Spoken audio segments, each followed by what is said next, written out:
ಹಿರಿಯ ಪತ್ರಕರ್ತೆ ಶೋಭಾ ಮಳವಳ್ಳಿ ಮಂಡ್ಯದ ಮಳವಳ್ಳಿಯ ಸಾಮಾನ್ಯ ಕುಟುಂಬದಲ್ಲಿ ಹುಟ್ಟಿ ಬೆಳೆದವರು. ಮೈಸೂರಿನ ಮಾನಸ ಗಂಗೋತ್ರಿಯಲ್ಲಿ ಪತ್ರಿಕೋದ್ಯಮ ಎಂಎ ಮುಗಿಸಿದ ಬಳಿಕ 1999ರಲ್ಲಿ ವಿಜಯ ಕರ್ನಾಟಕ ಪತ್ರಿಕೆಯಲ್ಲಿ ವರದಿಗಾರ್ತಿ, ಉಪಸಂಪಾದಕಿ ಆಗುವ ಮೂಲಕ ವೃತ್ತಿ ಜೀವನ ಆರಂಭಿಸಿದ್ರು. ಮುಂದೆ ಸೂರ್ಯೋದಯ ಎಂಬ ಪತ್ರಿಕೆಯಲ್ಲಿ ಅಲ್ಪಕಾಲ ಕಾರ್ಯನಿರ್ವಹಿಸಿದ ಬಳಿಕ ಉದಯ ಟಿವಿ ಸೇರಿದ್ರು. ಆ ಬಳಿಕ ಸುವರ್ಣ ನ್ಯೂಸ್ ಚಾನೆಲ್ ಸೇರಿ ಕಠಿಣ ಪರಿಶ್ರಮದಿಂದ ಔಟ್ಪುಟ್ ಇನ್ಪುಟ್ ಹೆಡ್ ಆಗಿ ಪದೋನ್ನತಿ ಪಡೆದರು. ಅಲ್ಲಿ ನಿರಂತರ 18 ವರ್ಷ ವಿವಿಧ ಹುದ್ದೆಗಳಲ್ಲಿ ಕಾರ್ಯನಿರ್ವಹಿಸಿದ ಖ್ಯಾತಿ ಇವರದ್ದು. ಕರ್ನಾಟಕ ಮಾಧ್ಯಮ ಅಕಾಡೆಮಿ ಪ್ರಶಸ್ತಿ, ಕೆಂಪೇಗೌಡ ಪ್ರಶಸ್ತಿ ಇತ್ಯಾದಿ ಗೌರವಗಳಿಗೆ ಇವರು ಪಾತ್ರರಾಗಿದ್ದಾರೆ. ಇದೀಗ ಇವರು ಪ್ರತಿಷ್ಠಿತ ರಿಪಬ್ಲಿಕ್ ಕನ್ನಡ ಟಿವಿ ಚಾನೆಲ್ ಪ್ರಧಾನ ಸಂಪಾದಕಿಯಾಗಿ ಅಧಿಕಾರ ವಹಿಸಿಕೊಂಡಿದ್ದಾರೆ. ರಾಷ್ಟ್ರಮಟ್ಟದ ಟೆಲಿವಿಷನ್ ಮೀಡಿಯಾ ಹೌಸ್ನ ಕನ್ನಡ ಭಾಷೆಯ ಟಿವಿ ಚಾನೆಲ್ಗಳ ಮೊಟ್ಟಮೊದಲ ಸಂಪಾದಕಿ ಎಂಬ ಹಿರಿಮೆಗೆ ಶೋಭಾ ಮಳವಳ್ಳಿ ಪಾತ್ರರಾಗಿದ್ದಾರೆ. ಈ ಹಿನ್ನೆಲೆಯಲ್ಲಿ ಶೋಭಾ ಮಳವಳ್ಳಿ ಅವರ ಸ್ಫೂರ್ತಿದಾಯಕ ವೃತ್ತಿ ಬದುಕಿನ ಕುರಿತು ವಿಶ್ವವಾಣಿ ಟಿವಿ ಸ್ಪೆಷಲ್ ನಡೆಸಿರುವ ವಿಸ್ತೃತ ಮಾತುಕತೆ ಇಲ್ಲಿದೆ. ಆಬ್ವಿಯಸ್ಲಿ ಸರ್ ಮ್ಯಾಮ್, ಇವಾಗ ಒಂದು ಸಪೋರ್ಟ್ ಸಿಸ್ಟಮ್ ಅಂತ ಬೇಕಾಗುತ್ತೆ. ಬಿಕಾಸ್ ನಾವೇನೋ ನಮ್ಮ ಪ್ಯಾಷನ್ ಇರುತ್ತೆ, ನಾವು ಹೋಗ್ತೀವಿ ಅಂತಂದರೆ ಈ ಕಡೆ ನಮಗೆ ಒಂದು ಸಪೋರ್ಟ್ ಇರಲಿಲ್ಲ ಅಂತಂದರೆ ನಮ್ಗೆ ಏನು ಮಾಡೋದಕ್ಕಾಗೋದಿಲ್ಲ. ಸೊ ನಿಮ್ಮ ಮನೇಲಿ ಯಾವ ಥರ ಸಪೋರ್ಟ್ ಸಿಗ್ತಾ ಇತ್ತು ನಿಮಗೆ? ಈ ಒಂದು ನಿಮ್ಮ ವೃತ್ತಿ ಬದುಕಿನಲ್ಲಿ ಒಂದು ಅತ್ಯುನ್ನತ ಸ್ಥಾನವನ್ನು ನೀವು ತಗೊಳ್ತಾ ಇರೋದು, ಹಿಂದಿನ ನಿಮ್ಮ ಗಂಡನ ಸಪೋರ್ಟ್ ಹೇಗಿತ್ತು? ಬಿಕಾಸ್ ಯಾವಾಗಲೂ ಹೇಳ್ತಾರೆ ಒಬ್ಬ ಯಶಸ್ಸು ಗಂಡನ ಜೊತೆಗೆ ಹಿಂದೆ ಹೆಂಡತಿಯ ಒಂದು ಕೈ ಇರುತ್ತೆ, ಅವಳ ಸಪೋರ್ಟ್ ಜಾಸ್ತಿ ಇರುತ್ತೆ ಅಂತ. ಬಟ್ ಇವಾಗ ತುಂಬ ಓಲ್ಡ್ ಫ್ಯಾಷನ್ ಆಗಿ ಹೋಗ್ಬಿಟ್ಟಿದೆ. ಇವಾಗ ಯಶಸ್ಸು ಮಹಿಳೆ ಹಿಂದೆ ಒಬ್ಬ ಗಂಡಿನ ಕೈ ಇರುತ್ತೆ ಅಂತ ಕೂಡ ಹೇಳ್ಬೋದು ತುಂಬ ಜನ. ಯಾಕಂದರೆ ಈಗ ಅದು ಶುರು ಆಗಿದೆ. ಗಂಡನೇ ನಾನು ಮನೇಲಿ ಇರ್ತೀನಿ, ನಾನು ಮಕ್ಕಳು ನೋಡ್ಕೋತೀನಿ, ನೀನು ಹೋಗು ಅನ್ನೋ ವಾತಾವರಣ ನಿಧಾನಕ್ಕೆ ಶುರು ಆಗ್ತಿದೆ ಭಾರತದಲ್ಲಿ. ಸೊ ನಾನು ಮದುವೆ ಮಾಡ್ಕೋವಾಗಲೇ ಕಂಡೀಷನ್ ಆಗ್ಬಿಟ್ಟಿದೆ ಕುಮಾರ್ಗೆ, ಈ ಥರ ಇರುತ್ತೆ ಅಂತ. ನಾನು ಕೆಲ್ಸಕ್ಕೆ ಹೋಗಲೇಬೇಕು. ಯಾಕಂದ್ರೆ ನನ್ನ ಪ್ಯಾಷನ್ ಅದು. ನನಗೆ ಜರ್ನಲಿಸಮ್ ಬಿಟ್ಟು ಬೇರೆ ಗೊತ್ತಿಲ್ಲ. ನನ್ನ ಜರ್ನಲಿಸಮ್ ಬಿಟ್ಟು ಇರೋಕ್ಕೆ ಸಾಧ್ಯನೇ ಇಲ್ಲ ನನ್ನ ಕೈಲಿ. ನಾನು ಏನಾದರೂ ಬರೀತಾ ಇರಬೇಕು, ಕೆಲಸ ಮಾಡ್ತಾನೆ ಇರಬೇಕು. ನಾನು ಕೆಲಸ ಮಾಡಲಿಲ್ಲ ದಿನ ನಾನು ಸತ್ತೋಗ್ಬಿಡ್ತೀನಿ ಅನ್ನೋ ಥರ ನನ್ನ ಅದು. ಸೊ ಕಂಡೀಷನ್ ಹಾಕಿದ್ದೆ. ಸೊ ಹಂಗೆ ಕಂಡೀಷನ್ ಆಗಿ ಮದುವೆ ಆಗಿದ್ದಕ್ಕೇ ಆ ಸಪೋರ್ಟ್ ಹಂಗೇ ಬಂತು. ಫಸ್ಟ್ ಮಗು ಆದಮೇಲೆ ತುಂಬ ಸ್ವಲ್ಪ ಕಷ್ಟ ಆಯಿತು. ನಮ್ಮ ಅತ್ತೆ ಇದ್ದರು. ಸೊ ಅವರು 2-3 ವರ್ಷ ಮಗನ ನೋಡಿಕೊಂಡ್ರು. ಆಮೇಲೆ ನನಗೆ ನಾವು 3 ಜನ ಆಗ್ಬಿಟ್ರಿ, ಮಗ, ಗಂಡ, ಮಗು. ಅದೊಂದು ಸ್ವಲ್ಪ ಚಾಲೆಂಜಿಂಗ್ ಇತ್ತು. ಆದರೆ ಲಕ್ಕಿಲಿ ನಾನು ಅವಾಗ ಶಿಫ್ಟಲ್ಲಿ ಕೆಲಸ ಮಾಡ್ತಾಯಿದ್ದೆ. ಓಕೆ, 8-9 ಅವರ್ಸ್ 10 ಅವರ್ಸ್ ಆಗೋಗೋದು. ಆ ಶಿಫ್ಟ್ ಮುಗಿಸ್ಕೊಂಬಂದು ಮನೆ ನೋಡ್ಕೋಬೇಕಾಗಿತ್ತು. ಅದು ತುಂಬಾ ನನಗೆ ಮೆಂಟಲಿ, ಯಾಕಂದರೆ ನನಗೆ 100% ಅಲ್ಲಿ ಕೊಡೋಕ್ಕಾಗ್ತಾ ಇಲ್ಲ ಅನ್ನೋ ಫೀಲ್ ಯಾವಾಗಲೂ. ಮಧ್ಯೆ ಬಿಟ್ಟು ಬಂದ್ಬಿಡ್ಬೇಕಾಗ್ತಿತ್ತು. ನಂಗೆ ಮಧ್ಯೆ ಬಿಟ್ಟು ಬರೋದು ಯಾವಾಗಲೂ ಇಷ್ಟ ಆಗಲ್ಲ. ಅರ್ಧ ಬಿಟ್ಟು ಅರ್ಧ ಕೆಲಸ ಕೊಟ್ಟು ಇದನ್ನು ನೀವು ಕಂಟಿನ್ಯೂ ಮಾಡ್ಕೊಳ್ಳಿ ಅಂತ ನೆಕ್ಸ್ಟ್ ಶಿಫ್ಟ್ಗೆ ಹೇಳಿ ಬರ್ತಿದ್ದೆ. ಆದರೂ ನನಗೆ ಸಮಾಧಾನ, ಅಯ್ಯೋ ನಾನೇ ಮುಗಿಸ್ಬರ್ಬೇಕಿತ್ತು ಅದನ್ನು. ಅಯ್ಯೋ ಆ ರಿಪೋರ್ಟ್ರಿಗೆ ಅದೇ ಹೇಳಿದ್ನೆ, ಕೊಟ್ಟರೋ ಇಲ್ವೋ, ಈ ಸ್ಕ್ರಿಪ್ಟ್ ಆಯಿತೋ ಇಲ್ವೋ, ನಾಳೆ ಫಾಲೋ ಅಪ್ ಮಾಡಿದ್ರೆ ಇಲ್ವೋ ಅನ್ನೋದೇ ಕೊರೆಯುತ್ತಾ ಇರೋದು. 100% ಮಾಡೋಕ್ಕಾಗ್ತಾ ಇಲ್ಲ ಅಂತ ಯಾವಾಗಲೂ ಕೊರಗ್ತಾ ಇದ್ದೆ ನಾನು. ಲಕ್ಕಿಲಿ ನನ್ನ ಹಸ್ಬೆಂಡ್ ತುಂಬ ಸಪೋರ್ಟಿವ್ ಆಗಿದ್ದರಿಂದ ಅದೇನು ತುಂಬ ಕಷ್ಟ ಆಗಲಿಲ್ಲ. ಹಾಗೆ ನಡ್ಕೊಂಬಂತು 2016 ತನಕ. 16ನಲ್ಲಿ ನನ್ನ 2ನೇ ಮಗ ಹುಟ್ಟಿದ. ಆವಾಗ ನನಗೆ ನಿಜವಾಗ್ಲೂ ಒಂದು ಸ್ಟೆಪ್ ಮೇಲೆ ನಾನು ಬರೋಕ್ಕೆ ಸಾಧ್ಯ ಆಯಿತು. ಅಂದರೆ ಆವಾಗಷ್ಟೇ ಅಜಿತ್ ಬಂದಿದ್ದರು ಎಡಿಟ್ರಾಗಿ. ನಾನು ಮೆಟರ್ನಿಟಿ ಲೀವ್ ಮುಗಿಸ್ಕೊಂಡು 5 ತಿಂಗಳಿಗೆ ನನ್ನ ರಜೆನ ಮುಗಿಸಿ ಮತ್ತೆ ಹೊಸದಾಗಿ ಕಟ್ಟಬೇಕು ಅಜಿತ್ ಜೊತೆ. ಅಜಿತ್ ಎಲ್ಲರೂ ಸೇರಿ ಒಬ್ಬ ಯಂಗ್ ಎಡಿಟರ್, ನಾವೆಲ್ಲ ಸಪೋರ್ಟ್ ಮಾಡಬೇಕು ಅನ್ನೋ ಉತ್ಸಾಹದಲ್ಲಿ 5 ತಿಂಗಳಿಗೆ ರಜೆ ಮುಗಿಸಿ ನಾನು ಆಫೀಸ್ಗೆ ಹೋದೆ. ಆದರೆ ಮನೇಲಿ ಸ್ವಲ್ಪ ವ್ಯವಸ್ಥೆ ಮಾಡಿಕೊಂಡೆ ನಾನು. ಅಂದರೆ ಒಬ್ಬರು ಮಗು ನೋಡ್ಕೊಳ್ಳೋಕ್ಕೆ, ಒಬ್ಬರು ಮನೆ ಕೆಲಸದವರಿಗೆ.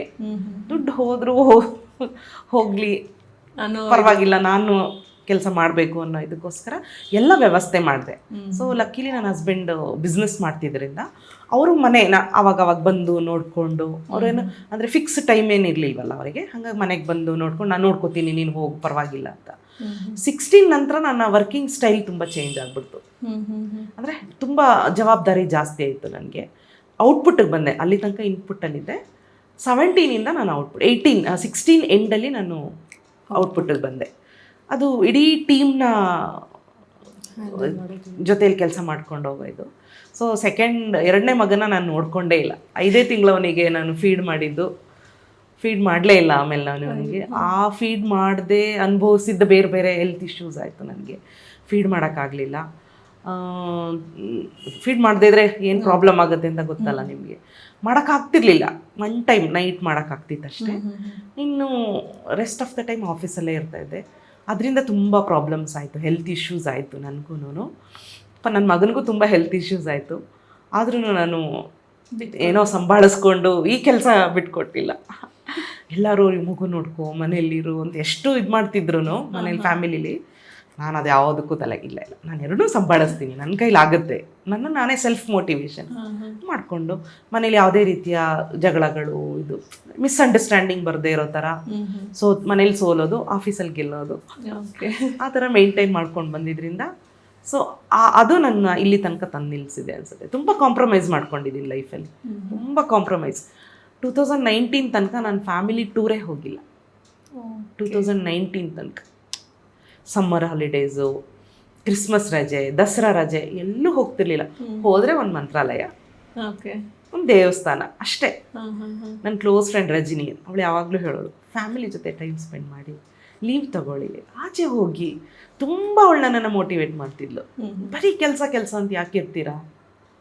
ನಾನು ಎಷ್ಟೋದ್ರೆ ನಾನು ಗಮನಿಸ್ಕೊತಾನೆ ಇರಲಿಲ್ಲ. ನಾನು ಚಂದ ಡ್ರೆಸ್ ಹಾಕೋಬೇಕು, ಅವೆಲ್ಲ ಏನೂ ಇಲ್ಲ, ಬರೀ ಕೆಲಸ. ಆಫೀಸ್ಗೆ ಓಡೋಗು ಕೆಲಸ. ಎಷ್ಟೋ ಜನ ಹಿಂಗೆ ಬಂದ್ಬಿಡ್ತೀರಾ ನೀವು ಅನ್ನೋರು ಆಫೀಸಿಗೆ. ಅಂದರೆ ಏನು ಅಂದರೆ ಅದೊಂದಿರುತ್ತಲ್ಲ, ಚಂದ ರೆಡಿ ಆಗೋದು, ಅದೆಲ್ಲ ಇಲ್ಲ. ಸಣ್ಣ ಬಟ್ಟೆ ಹಾಕೊಂಡು ತಲೆ ಕೂದಲು ಕಟ್ಟಿ ಓಡ್ತಾ ಇರೋ. ಯಾಕೆ ಇಷ್ಟು ಪ್ರೀತಿ ಅಂತ ಅಷ್ಟು ನನಗೆ ಗೊತ್ತಿಲ್ಲ. ಬಿಕಾಸ್ ಎಷ್ಟು ಒಂದು ಪಾಯಿಂಟ್ ಆಫ್ ಟೈಮಲ್ಲಿ ಅನ್ಸ್ಬಿಡತ್ತೆ ನನಗೆ, ನನ್ನ ಮಗು ನೋಡ್ಕೊಳ್ಬೇಕು, ಆಮೇಲೆ ನಮ್ಗೆ ಇಷ್ಟೊಂದು ಡಿಮೋಟಿವೇಶನ್ ಸಿಗ್ತಾ ಇರತ್ತೆ ಎಲ್ಲರ ಕಡೆಯಿಂದನೂ. ನಾನು ಸೆಲ್ಫ್ ಮೋಟಿವೇಟ್ ಮಾಡ್ಕೊತೀನಿ, ತುಂಬ ಸೆಲ್ಫ್ ಮೋಟಿವೇಟ್ ಮಾಡ್ಕೋತೀನಿ. ನಾನು ಬಿಟ್ಕೊಡೋದೇ ಇಲ್ಲ, ನನ್ನನ್ನು ಆಗೋದೇ ಇಲ್ಲ ನನ್ನ ಕೈಲಿ. ನಾನು ಅದೇನೋ ಹೇಳಿದ್ನಲ್ಲ 2019 ತನಕ. ಆಮೇಲೆ ನಾನು ಮದುವೆಗಳಿಗೆ ಹೋಗ್ತಾ ಇರಲಿಲ್ಲ. ರಿಲೇಟಿವ್ಸ್, ನನ್ನ ಹಸ್ಬೆಂಡಿಗೆಲ್ಲ ಕಂಡೀಷನ್ ಹಾಕಿದ್ದೆ, ಮದುವೆಗೆ ಬಾ, ರಿಲೇಟಿವ್ ಅದೆಲ್ಲ ನೀನು ಕರೆಯೋಕೂಡ್ದು, ಮಗು ನಾಮಕರಣ ಅದು ಇದು ಅಂತೆಲ್ಲ. ನನಗೆ ಟೈಮ್ ಸಿಕ್ಕಿದ್ರೆ ನಾನೇ ಬರ್ತೀನಿ, ಹೋಗ್ತಿದ್ದೆ ನಾನು. ರಿಯಲಿ ನನಗೆ ಟೈಮ್ ಮಾಡಿಕೊಂಡು, ನನ್ನ ಫ್ಯಾಮಿಲಿನೂ ಇಂಪಾರ್ಟೆಂಟ್ ಅಲ್ವಾ, ಹೋಗ್ತಿದ್ದೆ. ಅಂದರೆ ತುಂಬ ಮಿಸ್ ಮಾಡ್ಕೊಂಡಿದ್ದೀನಿ, ತುಂಬ ಫ್ಯಾಮಿಲಿ ಫಂಕ್ಷನ್ಸ್ಗಳು ಮಿಸ್ ಮಾಡ್ಕೊಂಡಿದ್ದೀನಿ, ಹಬ್ಬಗಳು ಮಿಸ್ ಮಾಡ್ಕೊಂಡಿದ್ದೀನಿ. ಹಬ್ಬ ಎಲ್ಲ ಮಾಡ್ತಾನೆ ಇರಲಿಲ್ಲ ನಾನು. ಸ್ವಲ್ಪ ಮಕ್ಕಳೆಲ್ಲ ಇವಾಗ ಸ್ವಲ್ಪ ಟೈಮ್ ಸಿಗೋಕ್ಕೆ ಶುರು ಆಯ್ತಲ್ಲ, ಮಾಡ್ಕೋತಿದ್ದೆ. 2019 ನಂತರ ನಾನು ಸಮ್ಮರ್ ಹಾಲಿಡೇಸ್, ಸಮ್ಮರ್ಗೂ ಅಲ್ಲ, ಕ್ರಿಸ್ಮಸ್ ಹಾಲಿಡೇಸ್ಗೆ ಅಥವಾ ದಸರಾ ಹಾಲಿಡೇಸ್ಗೆ 4-5 ಡೇಸ್ ಅಂತ ನನಗೆ, ಅಯ್ಯೋ 5 ಡೇಸ್ ರಜೆ ಕೇಳಲ್ಲ, ಹೆಂಗೆ ಕೇಳೋದು ನಾನೇ ಅನ್ಕೊಂಡ್ಬಿಡ್ತಾ ಇದ್ದೆ. 5 ಡೇಸ್ ಹೆಂಗಪ್ಪ ಕೇಳೋದು ಅಂತ. ಅಲ್ಲೇ 5 ಡೇಸ್ ಕೇಳೋಣ ಅಂತ ಹೋಗಿ 4 ಡೇಸ್ ಸರ್ ಅಂತಿದ್ದೆ. 4 ಡೇಸ್ ಈ ಒಂದಿನ ನಾನೇ ಕಟ್ ಮಾಡ್ಕೊಂಡ್ಬಿಡ್ತಿದ್ದೆ. ಕೊಡೋರು ಅವರು ಎಡಿಟ್ರು, ಅಂದ್ರೆ ನಾನೇ ಒಂದಿನ ನನಗೆ ಅಯ್ಯೋ ನಾನು 5 ಡೇಸ್ ಹೆಂಗಪ್ಪ ರಜೆ ತಗೊಳ್ಳೋದು. ಹಾಗೆ 2019 ನಂತರ ನಾನು ಫ್ಯಾಮಿಲಿ ಜೊತೆ ಆಚೆ ಹೋಗೋದು ಅದೆಲ್ಲ. ಆಮೇಲೆ ನಾನು ಅಷ್ಟು ಒಂಥರ ಡ್ರಗ್ ಅಡಿಕ್ಷನ್ ಥರ ನನಗೆ ಜರ್ನಲಿಸಮ್ ಅಂದರೆ ನನ್ನ ಕೆಲಸ ಅಂದರೆ ಅಡಿಕ್ಷನ್.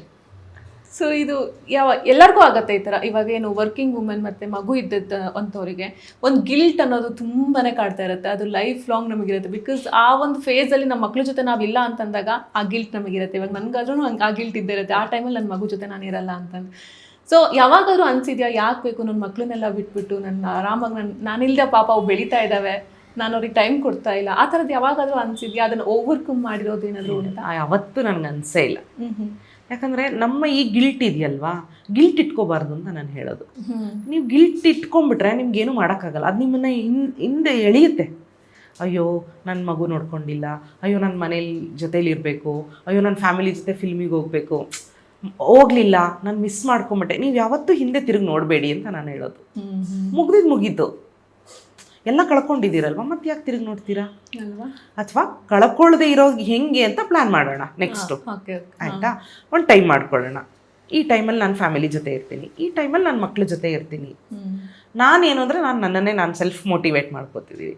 ಆಮೇಲೆ ನನ್ನ ಮಕ್ಕಳಿಗೆ ನಾನು ಅದನ್ನ ರಿಯಲೈಸ್ ಮಾಡ್ತಾಯಿದ್ದೆ, ನನ್ನ ಕೆಲಸ ಏನು, ನಾನು ಯಾಕೆ ಹೋಗಬೇಕು, ನಾನು ಹೋಗೋದ್ರಿಂದ ಏನಾಗುತ್ತೆ, ಅವ್ರಿಗೆ ಅದನ್ನ ರಿಯಲೈಸ್ ಮಾಡಿದೆ, ಹೇಳ್ಕೊಡ್ತಾ ಇದ್ದೆ. ನಾನು ಒಂದು ಕೆಲಸ ಮಾಡ್ತಿದ್ದೀನಿ, ವರ್ಕಿಂಗ್ ವುಮೆನ್ ಅಂದರೆ ಹಿಂಗೆ ಇರ್ತಾರೆ, ನಾಳೆ ನಿನಗೆ ಫ್ಯಾಮಿಲಿ ಆದ್ರೂ ನೀನು ಹೆಂಡ್ತಿ, ಅವಳು ವರ್ಕಿಂಗ್ ವುಮೆನ್ ಆಗ್ತಾಳೆ, ನೀನು ಅವಾಗ ಅವಳಿಗೆ ಸಪೋರ್ಟ್ ಮಾಡಬೇಕು. ಈಗ ನೀನು ನನಗೆ ಸಪೋರ್ಟ್ ಮಾಡಿದ್ರೆ ನೀನು ನಾಳೆ ಎಲ್ರಿಗೂ ಸಪೋರ್ಟ್ ಮಾಡೋಕ್ಕಾಗುತ್ತೆ. ಸೊ ಹಂಗೆ ಅವ್ರನ್ನ ಚಿಕ್ಕದ್ರಲ್ಲೇ ನಾನೇ ಮೋಟಿವೇಟ್ ಮಾಡಿದ್ರೆ, ಅಫ್ಕೋರ್ಸ್ ನನ್ನ ಹಸ್ಬೆಂಡು ತುಂಬ ಅವರಿಗೆ ತಿಳುವಳಿಕೆ ಮೂಡಿಸಿದ್ರು. ಚಿಕ್ಕ ವಯಸ್ಸಿಂದನೇ ಅವ್ರನ್ನ ನನಗೆ ಹೆಂಗೆ ಬೇಕಂಗೆ ಮೋಲ್ಡ್ ಮಾಡ್ಕೊಂಡ್ಬಿಟ್ಟಿದ್ದೆ. ನಾನು ಇಲ್ಲದೆ ಇರೋ ಥರ ಮಿಸ್ ಮಾಡ್ಕೋಬಾರ್ದು, ಅವರು ನನ್ನ ಮೇಲೆ ಡಿಪೆಂಡ್ ಆಗಬಾರ್ದು. ಓಕೆ. ಆಮೇಲೆ ಅಟ್ಯಾಚ್ ಆಗಬಾರ್ದು ನಾವು ಎಮೋಷನಲ್ಲಿ, ಮಕ್ಕಳು ಇದೆಲ್ಲ ಅಟ್ಯಾಚ್ ಆಗಬಾರ್ದು. ಎಮೋಷನಲಿ ಅಟ್ಯಾಚ್ ಆದಷ್ಟು ನೋವು ಜಾಸ್ತಿ ಆಗುತ್ತೆ. ಸೊ ಆ ಗಿಲ್ಟೇ ಇಟ್ಕೊಳ್ಳಿಲ್ಲ ನಾನು. ಯಾಕೆಂದರೆ ನಿಮಗೆ ಫೈನಲಿ ಮಕ್ಕಳು ಬೆಳೆದು ಅವ್ರವ್ರ ಲೈಫ್ನ ಅವರು ಮಾಡ್ಕೊಂಡಾಗ ಅವ್ರಿಗೆ ನಾವೇನು ಮಾಡಿದ್ವಿ ತ್ಯಾಗ ಅದೆಲ್ಲ ನೆನಪೇ ಇರಲ್ಲ ಪಾಪ ಎಷ್ಟೋ ಮಕ್ಕಳಿಗೆ. ಅದು ಅವ್ರು ತಪ್ಪಲ್ಲ, ಅವ್ರ ಲೈಫ್ ಅವ್ರು ಹೋಗ್ತಾ ಇರ್ತಾರಲ್ವ. ಸೊ ನಾವು ಈ ಗಿಲ್ಟ್ ಮಾಡಿಕೊಂಡು ನಾವ್ಯಾಕೆ ನಮ್ಮ ಲೈಫನ್ನ ಅರ್ಧಕ್ಕೆ ಬಿಟ್ಕೊಡ್ಬೇಕು? ಅವ್ರಿಗೆ ನಾಳೆ ಅವ್ರು ಏನೋ ಸಾಧನೆ ಮಾಡಿದಾಗ ಅವ್ರಿಗೆ ನನ್ನ ಸಾಧನೆ ಹಿಂದೆ ನಮ್ಮಮ್ಮ ತ್ಯಾಗ ಮಾಡಿದ್ಲು ಅನ್ನೋದು ಅವ್ರಿಗೆ ಮ್ಯಾಟ್ರೇ ಆಗದೆ ಇರ್ಬೋದು. ನಾವು ಎಕ್ಸ್ಪೆಕ್ಟ್ ಮಾಡೋದು ತಪ್ಪು. ಅವ್ರಿಗೆ ನನ್ನ ತ್ಯಾಗನ ಅವ್ರು ನೆನೆಸ್ಕೊಳ್ಳಿ. ಹೌದಲ್ವಾ? ಅದೆಲ್ಲ ಹೌದು, ಅವ್ನ ಲೈಫ್ ಅದು. ಅವನ್ನ ಡಿಸೈನ್ ಮಾಡ್ಕೊಂಡಿರ್ತಾನೆ, ಮಗಳನೋ ಮಗನೋ ಅವ್ನ ಲೈಫ್ ಡಿಸೈನ್ ಮಾಡ್ಕೊಂಡಿರ್ತಾನೆ. ಸೊ ಅವನ ಲೈಫ್ ಅವನಿಗೆ ನಮ್ಮ ಜೀವನ ಮಾದರಿ ಆಗಬೇಕು, ನನ್ನ ಕೆಲಸ ಮಾದರಿ ಆಗಬೇಕು. ಅವನು ಏನು ಹೇಳಬೇಕು, ನಮ್ಮಮ್ಮ ಕೆಲಸನೂ ಮಾಡಿಕೊಂಡು ನಮ್ಮನ್ನು ಬೆಳೆಸ್ಕೊಂಡು ಬಂದ್ಲು ಅಂತ ಹೇಳಬೇಕೇ ವಿನಃ ನಮ್ಮಮ್ಮ ನಮಗೋಸ್ಕರ ಕೆಲಸ ಬಿಟ್ಟು ಕೂತ್ಕೊಂಡ್ಲು ಅಂತ ಹೇಳ್ಕೋಬಾರ್ದು. ಓಕೆ. ಸೊ ನಮ್ಮಮ್ಮ ಎರಡನ್ನೂ ಬ್ಯಾಲೆನ್ಸ್ ಮಾಡಿದ್ಲು. ಅವ್ರು ಕರೆದಾಗ ನಾನು ಸಿನಿಮಾಗೆ ಹೋಗ್ತೀನಿ, ಅವ್ರನ್ನ ಮಾಲಿಗೆ ಕರ್ಕೊಂಡು ಹೋಗ್ತೀನಿ, ಟೈಮ್ ಮಾಡ್ಕೋತೀನಿ ನಾನು. ಇತ್ತೀಚೆಗೆ ಲಾಸ್ಟ್ 5 yearsಇಂದ ಟೈಮ್ ಮಾಡ್ಕೊಳ್ಳೋ ಆರ್ಟ್ ಗೊತ್ತಾಯ್ತು ನನಗೆ. ಓಕೆ. ಸೊ ಈಗ ಮಕ್ಳು ಅಂದ ತಕ್ಷಣ ಇವಾಗ ಸ್ಕೂಲ್ಗೆ ಹೋಗ್ತಾ ಇರ್ತಾರೆ, ಎಕ್ಸಾಮ್ಸ್ ಬರ್ತಾ ಇರುತ್ತೆ, ಪ್ರಿಪೇರ್ ಮಾಡಬೇಕು ಅವ್ರದ್ದು ಪೇರೆಂಟ್ ಟೀಚರ್ಸ್ ಮೀಟಿಂಗ್ ಇರುತ್ತೆ, ಆ್ಯನ್ಯುವಲ್ ಡೇ ಇರುತ್ತೆ, ಸ್ಕೂಲ್ ಫಂಕ್ಷನ್ ಇರುತ್ತೆ, ಅವೆಲ್ಲವನ್ನೂ ಕೂಡ ನಿಮಗೆ ಹೋಗೋದಕ್ಕಾಗ್ತಾ ಇರೋದಿಲ್ಲ. ಸೊ ಇಂಥ ಸಿಚುವೇಶನ್ಸ್ನ ಮಕ್ಕಳು ಆಬ್ವಿಯಸ್ಲಿ ತಂದೆ ತಾಯಿ ಇಬ್ಬರು ಬರಬೇಕಂತ ಎಕ್ಸ್ಪೆಕ್ಟ್ ಮಾಡ್ತಾ ಇರ್ತಾರೆ. ಸೊ ಇಂಥ ಸಿಚುವೇಶನ್ಸ್ನ ಹೆಂಗೆ ಹ್ಯಾಂಡಲ್ ಮಾಡ್ತಾ ಇದ್ರಿ ನೀವು ಅಂತ? ನಾನು ಯಾವತ್ತೂ ಕೂತ್ಕೊಂಡು ನನ್ನ ಮಕ್ಕಳ ಜೊತೆ ಪಾಠ ಮಾಡಿಲ್ಲ, ಹೇಳ್ಕೊಟ್ಟೇ ಇಲ್ಲ. ಎಕ್ಸಾಮ್ ಟೈಮಲ್ಲೂ ತುಂಬ ನಮ್ಮ ಆಫೀಸಲ್ಲಿ ತುಂಬ ಜನ ಹೆಣ್ಮಕ್ಳು ರಜೆ ಕೇಳ್ತಾರೆ. ಎಕ್ಸಾಮ್ ಮೇಡಮ್ ಮಗನ ಪಕ್ಕ ಕೂತ್ಕೊಂಡು ಹೇಳಿ. ನನಗೆ ಆಶ್ಚರ್ಯ ಇದೆ, ಯಾಕೆ ಅವ್ನ ಪಕ್ಕ ಕೂತ್ಕೋತೀರಾ? ನನ್ನ ಕಸಿನ್ಸ್ ಎಲ್ಲ ರಜೆ ಹಾಕ್ಬಿಡ್ತಾರೆ 10 days. ನನಗೆ ನಿಜವಾಗ್ಲೂ ಆಶ್ಚರ್ಯ ಆಗೋದು, ಯಾಕೆ ಅವ್ರ ಪಕ್ಕ ನೀವು ಕೂತ್ಕೊಂಡು ಹೇಳ್ಕೊಡ್ತೀರಾ? ನಾನೇನು ಹೇಳೋದು ಅಂದರೆ, ನೀವು ಅವನ್ನ ಮೆಂಟಲಿ ರೆಡಿ ಮಾಡಿ ಅಂತ. ಇದು ನಿನ್ನ ಓದು, ಈ ಓದು ನಿನಗೆ ಯಾಕೆ ಇಂಪಾರ್ಟೆಂಟು, ನಿನ್ನ ಲೈಫ್ ಮುಂದೆ ಹೆಂಗಿರುತ್ತೆ ಅನ್ನೋದನ್ನ ನೀನು ಡಿಸೈನ್ ಮಾಡ್ಕೋ. ನಿನ್ನ ಓದು ನಿಂದು. ನಮಗೆಲ್ಲ ನಮ್ಮ ತಂದೆ ತಾಯಿ ಅದೇ ಹೇಳ್ಕೊಟ್ಟಿದ್ದು, ನಿನ್ನ ಜೀವನ ನಿಂದು, ನೀನು ಓದಿದ್ರೆ ಚೆನ್ನಾಗಿರ್ತೀಯ. ನೀನು ಓದಿ ಒಳ್ಳೆ ಮಾರ್ಕ್ಸ್ ತೆಗೆದು ಕಾಲೇಜ್ಗೆ ಹೋಗಿದ್ರೆ ಒಳ್ಳೆ ಕೆಲಸ ಸಿಗುತ್ತೆ, ನಿನ್ನ ಲೈಫ್ ಚೆನ್ನಾಗಿರುತ್ತೆ. ಇಲ್ಲಾಂದರೆ ನೀನು ಮದುವೆ ಮಾಡ್ಕೊಂಡು ಮಕ್ಳು ಮಾಡ್ಕೊಂಡು ಮನೇಲಿ ಇರ್ತೀಯ. ಹಾಗೆ, ಯಾಕಂದ್ರೆ ನಮ್ಮ ತಂದೆ ತಾಯಿ ಅಷ್ಟು ವಿದ್ಯಾವಂತರಲ್ಲ. ನಮ್ಮ ತಾಯಿ ಅಂತೂ ಅನಕ್ಷರಸ್ತೆ. ಆದರೆ ಅವ್ರಿಗೊಂದಿತ್ತು, ಓದಿದ್ರೆ ಮಾತ್ರ ಲೈಫ್ ಅಂತ. ಸೊ ನಾನು ನನ್ನ ಮಕ್ಕಳಿಗೆ, ನೀವು ಚೆನ್ನಾಗಿ ಓದಿದ್ರೆ, ನೀವು ಚೆನ್ನಾಗಿ ಮಾರ್ಕ್ಸ್ ಬಂದರೆ ನಿಮ್ಮ ಲೈಫ್ ಚೆನ್ನಾಗಿರುತ್ತೆ. ನಾನೇನು ಮಾಡೋಕ್ಕಾಗಲ್ಲ, ನಾನಂತೂ ನಿಮ್ಮನ್ನು ಕುತ್ಕೊಂಡು ಓದ್ಸೋಕ್ಕಾಗಲ್ಲ ಅಲ್ವಾ. ಟೀಚರ್ ಇರೋದು ಯಾಕೆ? ಹೇಳ್ಕೊಡೋಕ್ಕೆ. ಸ್ಕೂಲ್ಗೆ ಹೋಗೋದು ಯಾಕೆ? ಕಲಿಯೋಕ್ಕೆ. ಮತ್ತು ನಿಮ್ಗೆ ಏನು ಕೆಲಸ? ಓದೋದೇ ಕೆಲಸ.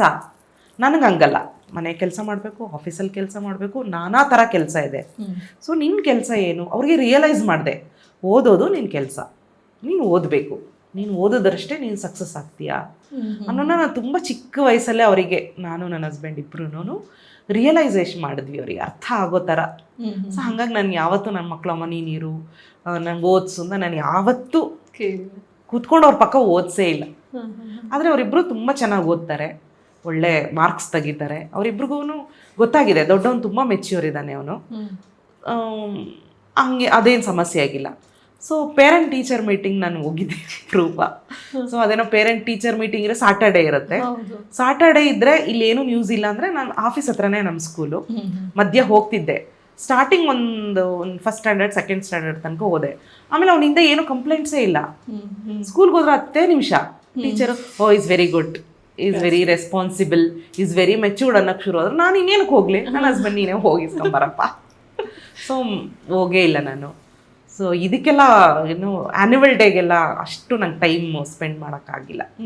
ಯಾವ ಆ್ಯನ್ಯುವಲ್ ಡೇಗೂ ಹೋಗಿಲ್ಲ ನಾನು. ಚಿಕ್ಕವರಾದ್ರೆ LKG UKG ಇದ್ದಾಗ ಹೋಗ್ತಿದ್ದೆ, ಮನೆ ಹತ್ರನೇ ಇರ್ತಿತ್ತು, ಈವ್ನಿಂಗ್ ಇರ್ತಿತ್ತು. ಈಗೆಲ್ಲ ಆ್ಯನ್ಯುವಲ್ ಡೇ, ಸ್ಪೋರ್ಟ್ಸ್ ಡೇ ಯಾವುದಕ್ಕೂ ಹೋಗಿಲ್ಲ. ಆಮೇಲೆ ಅವ್ರೇನು ನನ್ನನ್ನು ಮಿಸ್ ಮಾಡ್ಕೊಂಡೆ, ಅವ್ರಿಗೆ ಗೊತ್ತಿದೆ ಅಮ್ಮಂಗೆ ಆಫೀಸ್ ಇದೆ, ಅಪ್ಪನೇ ಹೋಗೋದು. ಅವರೆಷ್ಟು ಟ್ಯೂನ್ ಆಗಿದ್ದಾರೆ. ನಾನು ಮನೇಲಿದ್ದೆ ಅಂದರೆ, ಅಮ್ಮ ಇವತ್ತು ಆಫೀಸ್ ಇಲ್ವಾ, ಹೋಗೋದಿಲ್ವಾ, ಹೋಗಲ್ವಾ, ಒಂದು ಸ್ವಲ್ಪ ಲೇಟ್ ಆದ್ರೂ ಲೇಟ್ ಇವತ್ತು ಅಂದರೆ ಅವ್ರಿಗೆ ಆಶ್ಚರ್ಯ ಆಗುತ್ತೆ, ಇನ್ನೂ ಇದ್ದಾಳಲ್ಲ ಇವಳು ಅಂತ. ಸೊ ಇದೆಲ್ಲದ್ರ ಮಧ್ಯೆ ಒಂದು ಫೀಲ್ ಆಗತ್ತೆ ಮ್ಯಾಮ್, ಇವಾಗ ಅಮ್ಮ ಅಪ್ಪ ಅಂದ ತಕ್ಷಣ ಇಷ್ಟೆಲ್ಲ ನಾನು ಹೊರಗಡೆ ಹೋಗ್ತಾ ಇರ್ತೀನಿ, ನನ್ನ ಮಕ್ಕಳನ್ನ ನಾನು ಮನೇಲಿ ಬಿಟ್ಟು ಅವ್ರ ಅಪ್ಪನ ಮೇಲೆ ಬಿಟ್ಟು ನೋಡ್ಕೊಳಕ್ ಹೋಗ್ತಾ ಇರ್ತೀನಿ, ಎಲ್ಲೋ ಒಂದ್ ಕಡೆ ಒಂದು ಫೀಲ್ ಬರುತ್ತೆ ತಾಯಂದ್ರಿಗೆ, ಎಲ್ಲಿ ನನ್ನ ಮಕ್ಕಳು ನನ್ನಿಂದ ದೂರ ಆಗ್ಬಿಡ್ತಾರೋ, ನನ್ನನ್ನು ಬಿಟ್ಟು ಅವ್ರ ಅಪ್ಪನ ಹಚ್ಕೊಂಡ್ ಬಿಡ್ತಾರೋ ಅನ್ನೋಂಥ ಒಂದು ಫೀಲ್ ಅಂದ್ರೆ ಇದ್ದೇ ಇರುತ್ತೆ. ಆ ಥರನೂ ನೀವು ಫೀಲ್ ಮಾಡ್ಕೊಳ್ಳೋದು? ಆ ಫೀಲ್ ಮಾಡ್ಕೊಂಡ್ರೇನೆ ದುಃಖ ಆಗುತ್ತಲ್ವಾ, ಆ ಫೀಲೇ ದುಃಖ ಕೊಟ್ಬಿಡುತ್ತೆ. ಅವ್ರು ಅಟ್ಯಾಚ್ ಮಾಡ್ಕೋತಾರೋ, ಅಟ್ಯಾಚ್ಮೆಂಟ್ ಕಳ್ಕೊಬಿಡ್ತಾರೋ ಅನ್ನೋದೇ ದೊಡ್ಡ ದುಃಖ. ಹಂಗಾಗಿ ನಾನು ಅನ್ಕೊಳ್ಳೋದೇ ಇಲ್ಲ. ನಂದು ಏನೇನಿದೆ ಅದೆಲ್ಲ ನಾನು ಇವತ್ತು ಗೊತ್ತಾಯ್ತು. ನಾನು ಅನ್ಕೊಳ್ಳೋದೆ ಫಸ್ಟ್ ಆಫ್ ಆಲ್ ಆ ನೆಗೆಟಿವ್ ಥಾಟ್ಸೇ ನನಗೆ ಬರಲ್ಲ. ನಾನು ಯಾವಾಗಲೂ ಪಾಸಿಟಿವ್ ಆಗಿ ಯೋಚನೆ ಮಾಡ್ತೀನಿ. ತುಂಬ ಪಾಸಿಟಿವ್ ನಾನು ಸುತ್ತಮುತ್ತನೂ ಎಲ್ಲ ಪಾಸಿಟಿವ್ ಆಗಿರ್ಬೇಕು. ಆ ಪಾಸಿಟಿವ್ ವೈಬ್ಸ್ ಇದೆಯಲ್ಲ, ಈಗ ನಾನೇ ಅನ್ಕೊಂಬಿಟ್ರೆ ಅಯ್ಯೋ ನನ್ನನ್ನು ಬಿಟ್ಟು ಅಪ್ಪನ ಜೊತೆನೇ ಇರ್ತಾರೆ, ಅಯ್ಯೋ ನನಗೆ ಇವ್ರು ಇದೇ ಇಲ್ಲ ಅಂತ ಅನ್ಕೊಳ್ಳೋದೇ ನನಗೆ ತುಂಬ ದುಃಖ. ಹಂಗೆ ನಾನು ಅನ್ಕೊಳ್ಳೋದೇ ಇಲ್ಲ. ಅವ್ರಿಗೆ ಅಮ್ಮ ಅನ್ನೋ ಇದಿದೆ. ನಾನು ಒಂದೊಂದು ಸಾರಿ ಇತ್ತೀಚೆಗೆ ರೇಗಿಸ್ತೀನಿ. ನಾನು ಯಾವುದಾದ್ರೂ ನಮ್ಮದು ಈವೆಂಟ್ಸ್ ಇದ್ದಾಗ ಬೇರೆ ಫಾರಿನ್ಗೆಲ್ಲ ಹೋಗ್ತೀವಿ, 3 days 4 days, ಒಂದು ಫೋನೇ ಮಾಡಲಿಲ್ವಲ್ರೋ ನೀವು, ಅಮ್ಮ ನೆನಪೇ ಆಗಲ್ವಾ ನಿಮಗೆ, ಕೇಳ್ಬೇಕು ಅನ್ಸಿಲ್ವಾ ಅಂತಂದರೆ, ಗೊತ್ತು ಬಿಡಮ್ಮ ನೀನು ಬ್ಯುಸಿ ಇರ್ತೀಯ ಅಂತ, ಅದಕ್ಕೆ ಡಿಸ್ಟರ್ಬ್ ಮಾಡಿಲ್ಲ ಅಂದ ತಕ್ಷಣ ನನಗೆ ಎಷ್ಟು ಖುಷಿ ಆಗುತ್ತಲ್ವಾ. ಅವಾಗ ನಾನು ಯಾಕೆ ಫೀಲ್ ಮಾಡ್ಕೋಬೇಕು? ಅರ್ಥ ಮಾಡ್ಕೊಂಡಿದ್ದಾರೆ. ಓ ಐ ಆಮ್ ವೆರಿ ಬ್ಲೆಸ್ಡ್ ಅನ್ಸುತ್ತೆ. ಎಂಥ ಮಕ್ಕಳಪ್ಪ. ಅವ್ರಿಗೆ ಅರ್ಥ ಆಗುತ್ತೆ ನಾನು ಕೆಲ್ಸಕ್ಕೆ ಹೋಗೋದ್ರಿಂದ ಏನೇನು ಲಾಭ ಆಗುತ್ತೆ, ಯಾಕೆ ನಾನು ಕೆಲ್ಸಕ್ಕೆ ಹೋಗ್ಬೇಕು, ಅದರಿಂದ ಏನೇನು ನಮ್ಮ ಕುಟುಂಬಕ್ಕೆ ಒಳ್ಳೇದಾಗತ್ತೆ ಅನ್ನೋದನ್ನ ಅವ್ರಿಗೆ ತುಂಬ ಅರ್ಥ ಮಾಡಿಸಿದ್ದೀನಿ. ಸೊ ನಮ್ಮ ಅಪ್ಪ ಅಮ್ಮನ ಆಸೆ ನಾನು ಓದಬೇಕು ಅಂತಿತ್ತು, ನಾನು ಕೆಲಸ ಮಾಡಬೇಕು ಅಂತಿತ್ತು.